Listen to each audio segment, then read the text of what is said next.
Assalamualaikum warahmatullahi wabarakatuh. Selamat siang teman-teman.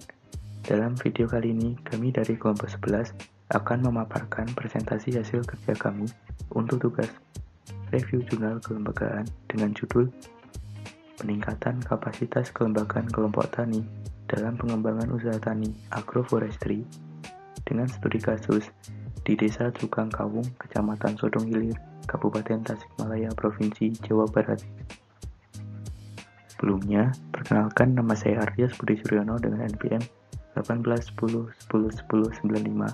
dan rekan saya Anissa Yulianti dengan NPM 1810101037. Oke, teman-teman, mari kita saksikan video dari kelompok kami.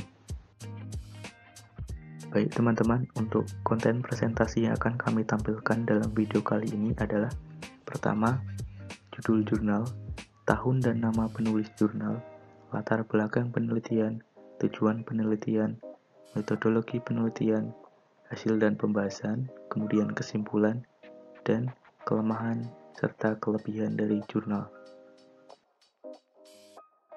Untuk judul jurnal yang kami ulas kali ini atau kami review kali ini adalah Peningkatan Kapasitas Kelembagaan Kelompok Tani dalam Pengembangan Usaha Tani Agroforestry dengan studi kasus di Desa Cukang Kawung, Kecamatan Sodong Hilir, Kabupaten Tasikmalaya, Jawa Barat. Tahun 2017 dengan nama penulis Idin Saifuddin Ruhimat. Hal yang melatar belakangi penulis untuk melakukan penelitian dalam jurnal kali ini adalah pengembangan usaha tani agroforestry di beberapa daerah masih belum terlaksana secara optimal. Rendahnya peran kelompok tani merupakan salah satu penyebab ketidakoptimalan tersebut. Hasil penelitian ini hanya mengemukakan tentang kapasitas kelembagaan kelompok tani dan pengaruhnya terhadap peran kelompok tani dalam pengembangan usaha tani, tetapi tidak menjelaskan secara terukur faktor-faktor yang berpengaruh terhadap kapasitas kelembagaan kelompok tani dalam pengembangan usaha tani agroforestry. Selanjutnya, untuk tujuan dari penelitian kali ini adalah untuk mengetahui faktor-faktor yang berpengaruh terhadap kapasitas kelembagaan kelompok tani dan merumuskan usaha peningkatan kapasitas kelembagaan kelompok tani dalam pengembangan usaha tani agroforestry. Kemudian, jurnal ini menggunakan pendekatan kualitatif pada penelitiannya. Data yang dikumpulkan dalam penelitian ini terdiri dari data sekunder dan data primer. Data sekunder dikumpulkan melalui studi literatur dan studi dokumentasi dari berbagai data yang diterbitkan oleh instansi terkait. Sedangkan untuk data primer diperoleh melalui wawancara mendalam, pengamatan langsung di lokasi penelitian, diskusi kelompok, dan survei menggunakan kuesioner. Kuesioner penelitian bersifat tertutup yang disusun menggunakan skala Likert atau Likert Summative Rating. Data dianalisis dengan Structural Equation Modeling atau SEM menggunakan program Smart PLS. Saya akan menjelaskan hasil dan pembahasan review jurnal mengenai peningkatan kapasitas kelembagaan kelompok tani dalam pengembangan usaha tani agroforestry.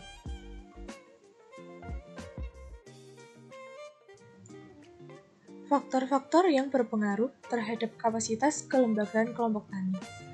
Faktor yang berpengaruh langsung.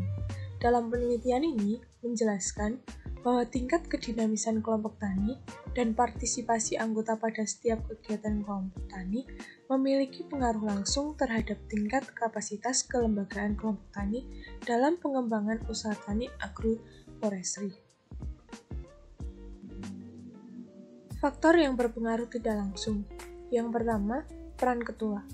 Efektivitas peran ketua kelompok akan berpengaruh terhadap tingkat kapasitas anggota kelompok tani, tingkat kedinamisan kelompok tani, dan tingkat partisipasi anggota kelompok tani sehingga secara tidak langsung akan berpengaruh terhadap kapasitas kelembagaan kelompok tani. Yang kedua, kapasitas anggota.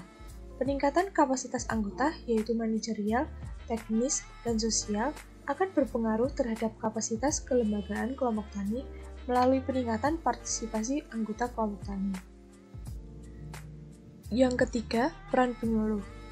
Untuk meningkatkan efektivitas peran pemimpin dan kapasitas anggota kelompok tani, stakeholder dalam pengembangan usaha tani agroforestry, berpendapat optimalisasi peran penyuluh, yaitu pendidik, pendamping, dan fasilitator, sangat diperlukan untuk keberhasilan pengembangan usaha tani agroforestry di Desa Cukangkawung. Yang keempat, dukungan pihak luar. Dukungan pihak luar yang terdiri dari dukungan pihak swasta, pemerintah pusat, dan pemerintah daerah merupakan faktor keempat yang berpengaruh tidak langsung terhadap kapasitas pengembangan kelompok tani. Yang kelima, karakteristik anggota. Karakteristik anggota dalam penelitian ini terdiri dari tingkat kosmopolitan anggota, pendidikan informal, dan pengalaman usaha tani. Berdasarkan hasil analisis, tingkat kosmopolitan petani merupakan aspek dalam faktor karakteristik petani yang memiliki pengaruh paling besar terhadap proses peningkatan kapasitas anggota. Tingkat kosmopolitan petani masih rendah. Hal ini dapat dilihat dari rendahnya kemampuan petani untuk berusaha mengakses informasi dari berbagai sumber informasi sehingga mengakibatkan masih rendahnya kapasitas petani.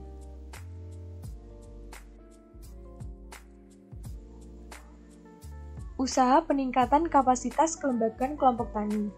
Yang pertama, peningkatan kedinamisan kelompok tani dapat dilakukan dengan cara meningkatkan partisipasi anggota kelompok tani dalam setiap tahapan kegiatan seperti perencanaan, pelaksanaan, pengawasan evaluasi, pemeliharaan, dan pemanfaatan hasil.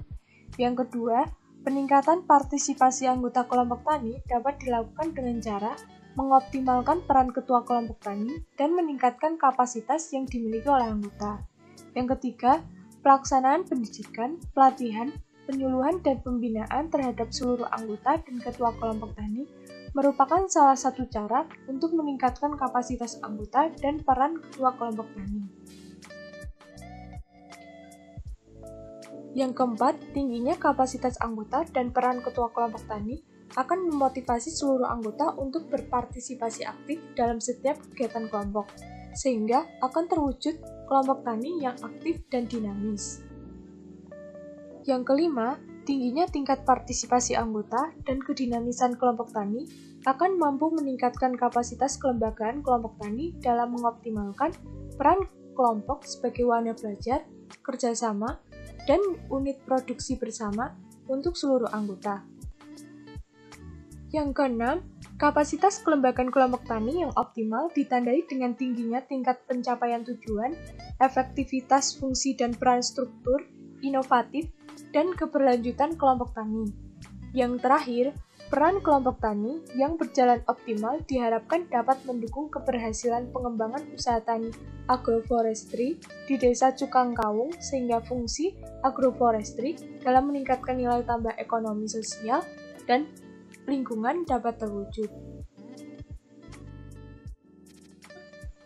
Kesimpulan dari review jurnal tersebut adalah peran kelompok tani yang berjalan optimal diharapkan dapat mendukung keberhasilan pengembangan usaha tani agroforestry dalam meningkatkan nilai tambah ekonomi, sosial, dan lingkungan dapat terwujud.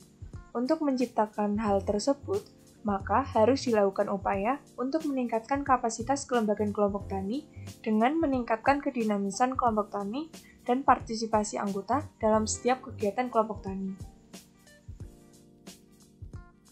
Kelebihan jurnal.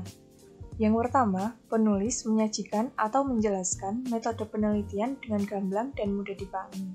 Yang kedua, penjelasan yang disajikan mudah dimengerti. Yang ketiga, data yang disajikan lengkap dan jelas. Dan yang terakhir, referensi yang dikutip jelas. Dan yang terakhir, kekurangan jurnal. Menurut kelompok kami, untuk kekurangan dalam jurnal ini, sementara kami belum bisa menemukannya. Oke teman-teman, cukup sekian untuk video presentasi dari kami. Kurang lebihnya mohon untuk dimaafkan. Kemudian, bagi kalian yang ingin menanggapi atau bertanya, kami persilahkan untuk mengetik di kolom komentar. Terima kasih. Wassalamualaikum warahmatullahi wabarakatuh.